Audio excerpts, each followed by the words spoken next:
Entendemos, por soberanía alimentaria, al derecho de los pueblos de definir sus propias políticas y estrategias sustentables de producción, distribución y consumo de alimentos, que garanticen el derecho a la alimentación para toda la población, con base en la pequeña y mediana producción, respetando sus propias culturas y la diversidad de los modos campesinos, pesqueros e indígenas de producción agropecuaria, de comercialización y de gestión de los espacios rurales.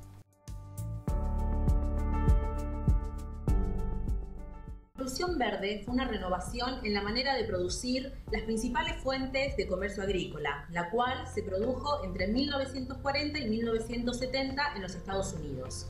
Se basaba en la producción de un monocultivo, es decir, una hectárea de tierra destinada únicamente a un solo tipo de cultivo, en donde se utilizaron una mayor cantidad de fertilizantes y plaguicidas. Lo que queremos destacar es que la esencia de la Revolución Verde es el aumento del rendimiento por superficie, es decir, conseguir mayor producción por cada hectárea cultivada. Hay que reconocer que la Revolución Verde ha sido un factor esencial en evitar el hambre en el mundo.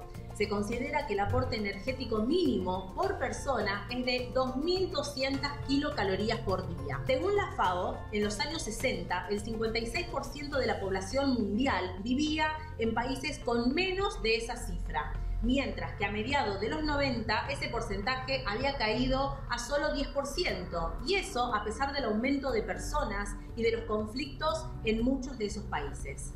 Los beneficios que aporta la Revolución Verde son evidentes, pero también sus inconvenientes, como es el caso del daño al medio ambiente, así como la energía necesaria para desarrollar este tipo de agricultura. Bueno, en nuestro país los primeros signos de modificación de la situación se comenzaron a notar en la región pampeana, sobre todo con la adopción de algunos elementos tecnológicos que tenían que ver con la Revolución Verde. Entonces el giro productivo estaba en pleno auge y la biotecnología entró, podemos decir, para acelerar lo que es este proceso. La nueva Revolución Verde era un complejo sistema de nuevos procesos de manejo del suelo, de semilla transgénica, que eran tratadas de diferentes maneras, maquinaria agrícola de mayor tamaño y complejidad. A veces el sistema de riego era complementario, también teníamos sistemas de almacenamientos que eran más baratos y flexibles, y una buena articulación de la producción agraria a cadenas y complejos agroalimenticios. El sistema clásico de manejo del suelo en la región pampeana consistía de alguna manera en varias pasadas de maquinaria, dirigidos a enterrar el barbecho, alisar los suelos, realizar surcos, sembrar, combatir malezas y cosechar. Entonces, no menos de 5 veces por año, los suelos eran cavados, removidos, dados vueltas, pulverizados y aplanados. Entonces, podemos decir de esta manera que fue un verdadero milagro, que los procesos de erosión tardaran tanto tiempo en comenzar a hacerse evidentes. A partir de los años 90 es cuando se comienza a expandir rápidamente este nuevo proceso tecnológico, que era la labranza cero y la siembra directa.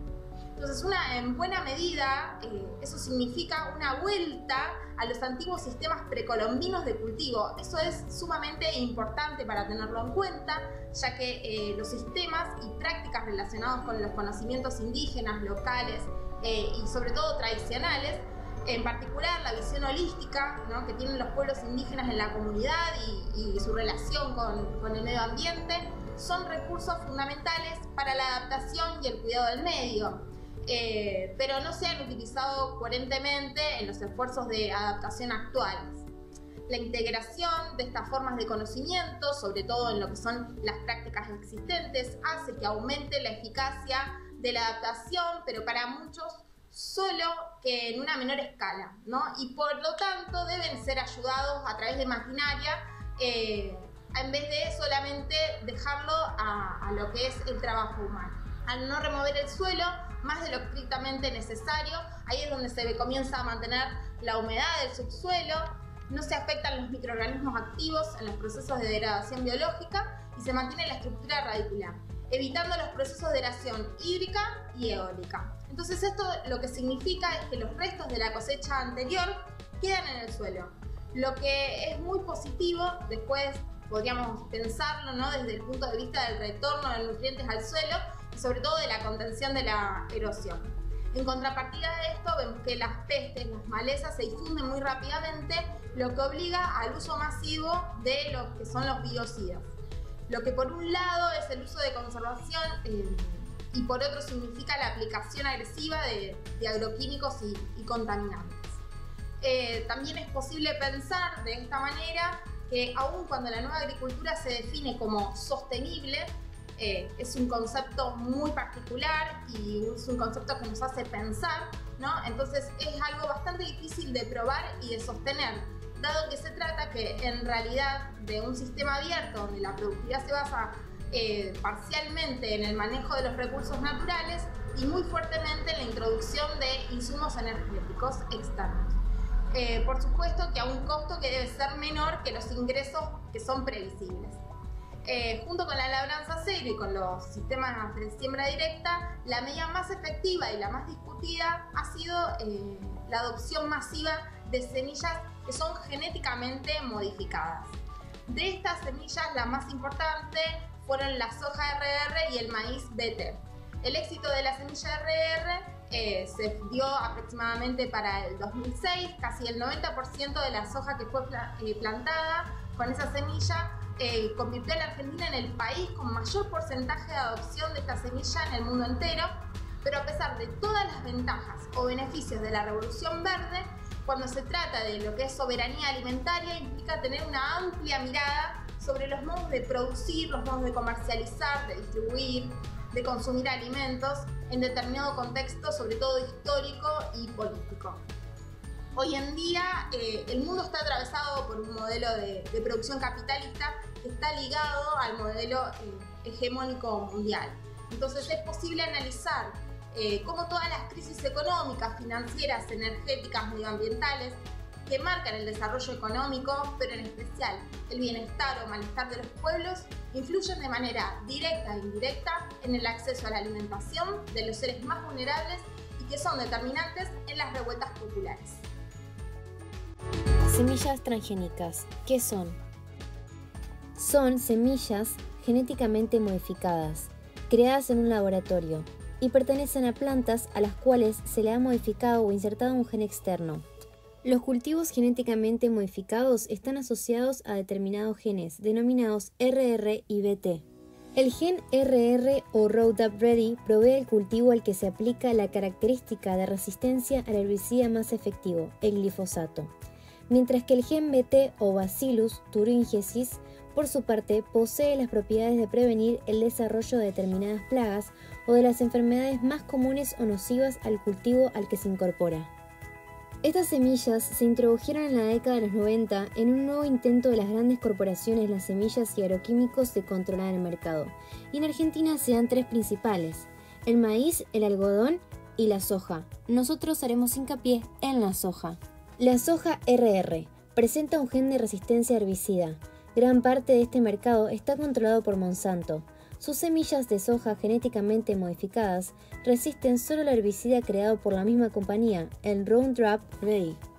La soja RR comprendió el primer cultivo genéticamente modificado lanzado al mercado argentino en 1996 y se trató de la introducción de un gen compuesto a la semilla con la propiedad de dotar a la planta resistente al glifosato, uno de los herbicidas más resistentes y efectivos para el control de malezas, sin afectar el rendimiento y la calidad del cultivo. Su impacto sobre los costos, la menor utilización de herbicidas y su bajo precio respecto a la semilla convencional resultaron los factores de mayor incidencia en las decisiones de los productores agrícolas para su adopción. Luego se encuentra el maíz BT, aquel que tiene insertado la bacteria Bacillus thuringiensis como sistema de pesticida natural. Esta bacteria secreta una toxina para larvas de los insectos del taladro. El problema es que es una técnica usada puntualmente como control natural de plagas, pero en este caso, al producir la planta constantemente la toxina, las plantas han desarrollado resistencias. Por último, también se encuentra el algodón, con genes BT.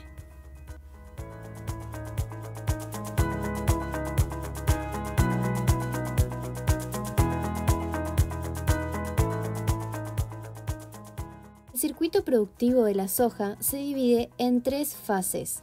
La primera de ellas es la etapa agrícola productiva, la cual comienza una vez que el productor ya posee los campos preparados para dicha actividad. Aquí se toman las decisiones que podrán ejercer un alto nivel de determinación en el tipo y cantidad de producción. Cuando la etapa de siembra concluye, comienza el momento de crecimiento y desarrollo del cultivo. Luego le sigue la etapa final, la cosecha. A medida que se acerca el momento final de la producción, se evaluará el momento apropiado para realizar la recolección del cultivo, teniendo en cuenta factores como la humedad de la planta y controles de calidad.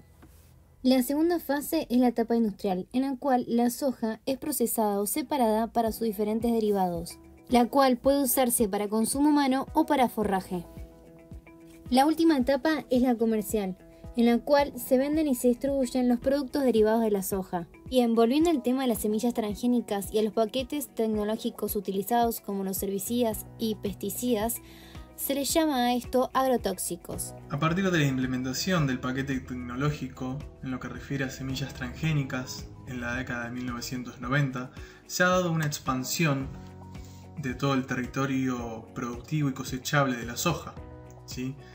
Tal vez vemos la expansión hacia el sur de Buenos Aires, en Entre Ríos, en el noroeste, junto con Jujuy, Tucumán y toda la región chaco-salteña, y también Santiago del Estero. Por ejemplo, acá vemos la deforestación del Chaco salteño entre la década de 1970 y 2010. Y esto es un mapa de la actualidad de la expansión de lo que es hoy en día, ¿sí? Tanto la región metropolitana va a ser el núcleo de toda esta actividad agropecuaria en lo que refiere a soja, mientras que vemos la expansión en otros puntos, lo que pueden ser en Misiones, en el cordón de Salta, Tucumán y Santiago del Estero y en el sur de Buenos Aires. A partir de la gran expansión del cultivo de la soja, la pregunta primordial es ¿qué calidad de alimentos tenemos? ¿Sí? Bueno, y es aquí, en este cuadro, que podemos ver que cada una tonelada de soja obtenemos 2,5 kilos de calcio. Cada una tonelada de soja obtenemos 16,5 kilos de potasio. Cada una tonelada de trigo podemos obtener 3,5 kilos de calcio. Y así sucesivamente. Vemos la relación y la gran brecha que hay entre la cantidad de cultivo producido y la cantidad de nutrientes que se pueden extraer, producto totalmente de las semillas transgénicas. Y obviamente es importante nombrar los impactos ambientales, sanitarios y sociales, ¿sí?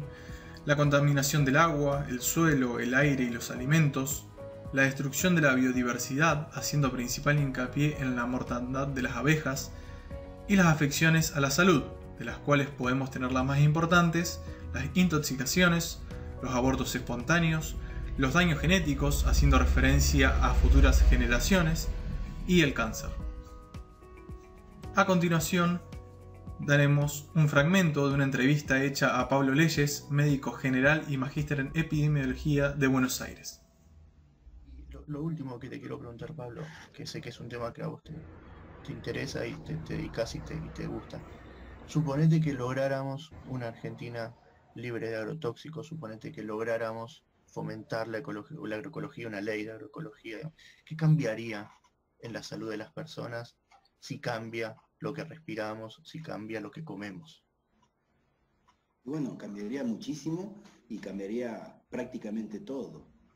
Y cuando digo todo, estoy pensando en un contexto de crisis climática global, necesitamos repensarnos, toda la humanidad. La humanidad, si no hace un replanteo, si continúa esto de que pocos tengan mucho y muchos no tengan nada, esos pocos van a gobernar el fin del mundo. Si cambiamos, vamos a tener mucha más salud, por tener menos residuos de químicos, por tener más micronutrientes, o sea, el poder nutricional relacionado con las defensas de forma directa. Y después, en este contexto donde el mundo va a cambiar, la demanda de productos agroecológicos también va aumentando. Aumenta en la medida de la conciencia social. Bueno, la Revolución Verde se extendió por toda nuestra región, casi sin excepciones. generando impactos en el uso de la tierra, tanto agresivos como intensivos, y a su vez generando consecuencias en el paisaje, en el hábitat y afectando la soberanía y seguridad alimentaria. Es así como surge el agronegocio. Este, como tal, engloba el conjunto de actividades empresariales que se llevan a cabo desde la granja hasta la mesa y abarcan el consumo de insumos agrícolas, la producción y transformación de productos agrícolas y distribución a los consumidores finales. Este puede entenderse como una lógica de acumulación en el que la agricultura se subordina al capital industrial con el argumento de querer aumentar la eficacia de la producción agrícola, así como el uso intensivo de fertilizantes, químicos, variedades de alto rendimiento y el mejoramiento de la genética, imponiendo así a la tierra el ritmo de una fábrica, siendo esta una práctica no adecuada que contribuye a la degradación del suelo.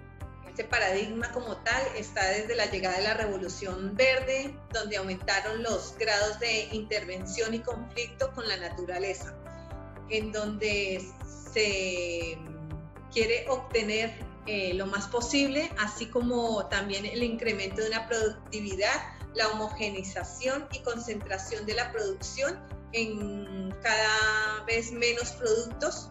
Fueron estas las pautas como tal culturales que apuntaron exclusivamente a una lógica económica que tiene como finalidad satisfacer las necesidades de los países centrales a través de una tecnología diseñada para el modelo de producción.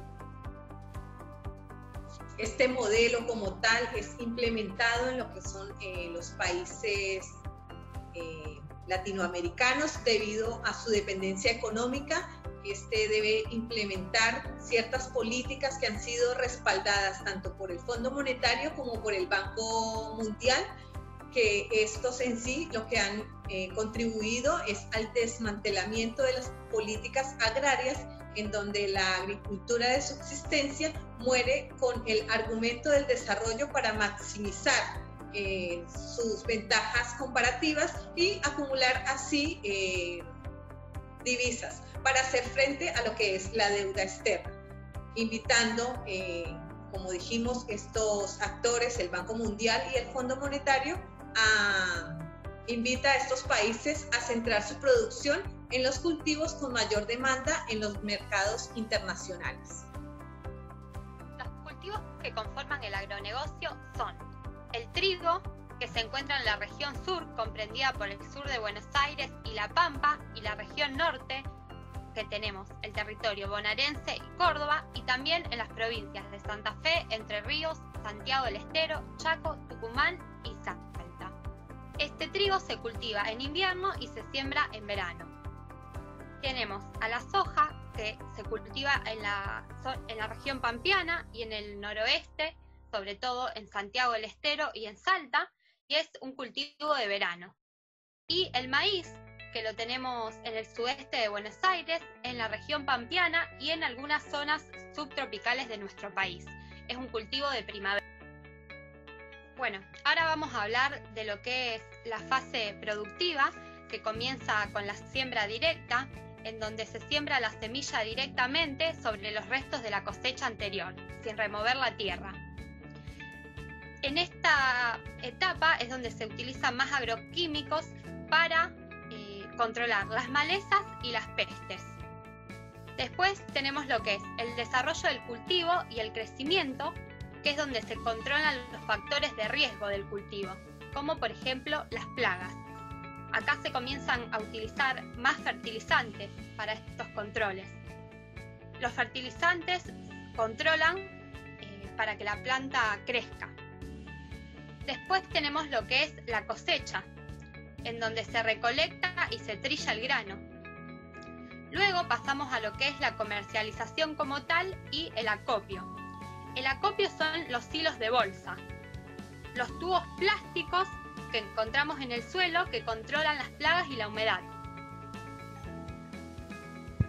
En los principales mercados consumidores vamos a tener a China, que va a ser el número 1 en lo que sería la demanda de soja, después va a estar Estados Unidos y en tercer lugar va a estar la Unión Europea.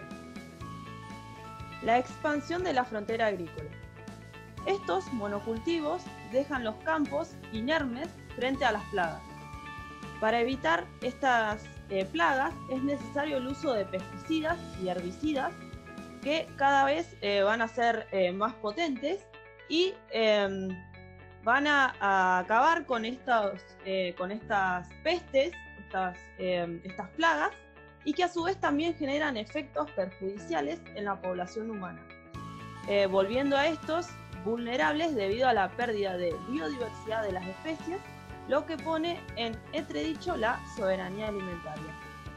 La producción alimentada por el agronegocio genera la expansión de la frontera agrícola y al mismo tiempo va a provocar la expulsión de campesinos, lo que va a contribuir a la pérdida de la soberanía alimentaria para las comunidades locales. La cadena alimentaria industrial se enfoca en reducidos cultivos.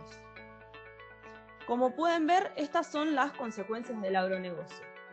En el mapa se pueden ver focos ígneos que actualmente están sucediendo precisamente en el mes de octubre del año 2020 en toda nuestra región, por lo cual los impactos de las actividades humanas sobre los sistemas ambientales dependen en la mayoría de los casos de su intensidad, extensión, duración y de las tecnologías empleadas. De todas las actividades humanas, la agropecuaria es la que se aplica a una mayor superficie, lo que nos involucra en un conflicto creciente entre las actividades y las formas de hacer agricultura. Existe una relación concreta entre el riesgo de extinción de especies de la fauna silvestre y la agricultura, por lo cual esto va a generar un notable impacto negativo sobre la vida natural en aquellos países que desarrollan un perfil agrícola más intensivo. Como tal es el caso de nuestro país. Se puede ver en esta imagen satelital que hace la comparación entre el año 2000 y el año 2019, cómo se fue deforestando toda la zona del territorio norte. En conclusión, el agronegocio incentiva a la aplicación de los avances tecnológicos en las actividades agrícolas, enfocado en una minimización de los costos y productividad, en la cual se resalta la importancia económica más que la social y ambiental, basándose precisamente en commodities y producción a gran escala, estando lejos de clasificarse como sustentable, ya que se implementa el glifosfato como herbicida, el cual contamina el suelo y el agua. La agricultura es una de las actividades de mayor trascendencia para los seres humanos. Tenemos que destacarla porque es una actividad esencial por la producción de alimentos, fibras y energía, por proveer bienes y servicios ecológicos esenciales y además de esto por ser un gran aporte a las economías de los diferentes países del mundo. Esto la transforma en una de las pocas actividades humanas las cuales no pueden suprimirse. Y cabe resaltar que hay muchas formas de hacer agricultura y agronomía, pero estas tienen severas consecuencias. Abordar la compleja problemática de la soberanía alimentaria implica tener una mirada muy amplia sobre el modo de producir, de comerciar, de distribuir, de consumir los alimentos dentro de un determinado contexto histórico y político. Y al hacerlo hoy implica partir de un modelo capitalista de producción estrechamente ligado al modelo hegemónico mundial, altamente concentrado y transnacionalizado. Además, la dependencia de nuestra producción agropecuaria estuvo ligada a las necesidades del mercado externo y en la actualidad dedicada a la producción de commodities, que abastece tanto a animales como a agrocombustibles. Por ejemplo, el modelo moderno industrial. Se caracteriza por tener el tratamiento de semillas transgénicas, herbicidas, insecticidas, fungicidas y el uso de nuevas tecnologías y maquinarias modernas. Con el uso de estos elementos se busca aumentar el rendimiento de los cultivos. La aplicación de este modelo ha tenido dos importantes consecuencias: severos problemas ambientales y sociales, o no ha sido aplicable a un amplio número o la mayoría de los agricultores. Este sistema se caracteriza por el dominio sobre la naturaleza, visión simplista, productivista, cortoplacista de la producción agrícola, rendimiento como sinónimo de éxito, rentabilidad medida por el precio, confianza excesiva en la tecnología, optimismo tecnológico, solo existe el conocimiento científico, el resto de saberes no es conocimiento, poca participación de los agricultores en el desarrollo de las tecnologías y la ética, un valor difuso entre la formación de los investigadores técnicos e instituciones. Por lo dicho, este paradigma se está agotando y entró en crisis. Se requiere un nuevo paradigma para el abordaje de ciencias agropecuarias y la gestión de los ecosistemas alimentarios. Como dijo Einstein, no pretendamos que las cosas cambien si siempre hacemos lo mismo. Entonces, el desafío consiste en articular 3 aspectos, que son objetivos económicos productivos, objetivos socioculturales y objetivos ambientales. Pero ¿cómo podemos hacer esto? ¿Cómo podemos lograrlo? La respuesta es mediante la agroecología. La agroecología surge en la década de los 70. Es una disciplina científica basada en la aplicación de los conceptos y principios de la ecología en el diseño, desarrollo y gestión de sistemas agrícolas sustentables. La principal finalidad de la agroecología es obtener alimentos más saludables que los producidos por la agricultura convencional mediante una mirada integral del ecosistema, a la vez que se conserven los recursos naturales y la biodiversidad. Algunas bases sumamente positivas de la agroecología son disminuir la dependencia de insumos necesarios y externos, lograr mayor autonomía y autogestión a nivel local y general, sistemas estables y resilientes, y también un mayor aprovechamiento de los recursos naturales. Aumento de la biodiversidad funcional de los agroecosistemas. La agroecología es holística y posee un enfoque sistémico, además de un pensamiento de la complejidad. Es transversal en varias disciplinas de la agronomía, valora el enfoque interdisciplinario. Reconoce muchísimos modos de hacer agricultura y además permite un uso múltiple del territorio, por ejemplo, producción, servicios ecológicos, paisaje, vivienda y hábitat. Lo local es importante, dando un gran potencial endógeno, y la ética es un valor trascendente. Entiende la importancia de las interrelaciones entre los componentes del sistema, reconoce el conocimiento científico y además acepta la incertidumbre como realidad y trata de manejarla. Para poder aplicar la agroecología de una forma correcta en nuestro territorio, se quiere aprobar una ley llamada Ley de Presupuestos Mínimos de Protección y Fortalecimiento de los Territorios Periurbanos Productivos, cuyos principales objetivos son la previsión en los planes de ordenamiento territorial en sus diferentes escalas del suelo periurbano para los usos de las actividades a proteger. Coordinar políticas de crédito y financiamiento para la intensificación ecológica de la producción en los territorios periurbanos productivos. Fijar medidas de protección para el aseguramiento de la producción de alimentos con el fin de garantizar la seguridad alimentaria de los y las habitantes del territorio nacional.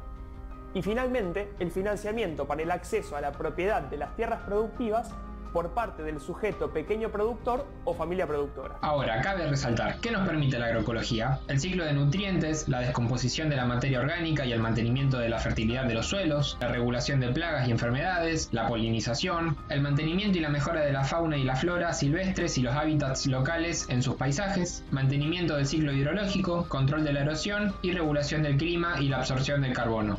Ahora, cabe hacerse las siguientes preguntas. ¿Es posible aplicar la agroecología?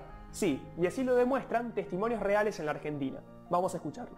Hola, mi nombre es Edgardo Barbosa, soy trabajador de la cooperativa Malvinas Agroecológica en la rama rural del Movimiento de Trabajadores Excluidos. Estamos en la provincia de Córdoba, en la ciudad de Malvinas Argentinas, una ciudad que se encuentra en el Gran Córdoba. Y hacemos agroecología básicamente porque entendemos que la agroecología es salud, la agroecología es educación, la agroecología es trabajo digno, la agroecología es la mejor herramienta que tenemos para la mitigación del cambio climático y entendemos que la agroecología es la preservación del ambiente. Pero también hacemos agroecología en respuesta a una gran lucha que tuvimos hace algunos años y que definitivamente hace 4 años que Monsanto desistió en instalarse en nuestra localidad y en respuesta a esa lucha y a esa victoria del pueblo entendemos que la agroecología es la mejor respuesta para los vecinos y las vecinas de nuestra localidad.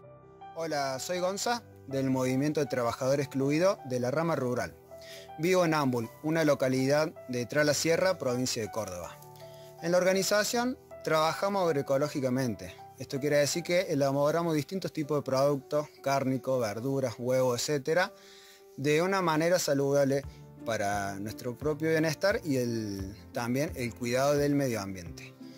Y por supuesto también estamos entregando esta serie de alimentos al consumidor, y el consumidor sabe que es de producción ecológica, por lo tanto sabemos que no se utiliza ningún tipo de agroquímico.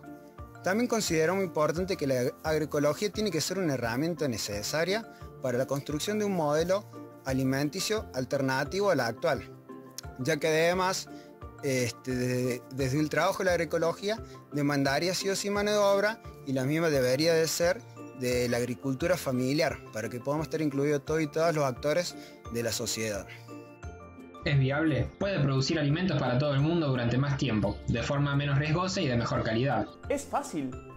La respuesta es no, ya que requiere generar e incorporar nuevos conocimientos sobre el funcionamiento de los agroecosistemas. ¿Es necesaria? Sin duda, la agroecología aparece hoy como la propuesta más seria para suplantar el modelo agotado. Cambiar tiene sus dificultades, pero no cambiar también. Vale la pena entonces comenzar a transitar por este camino.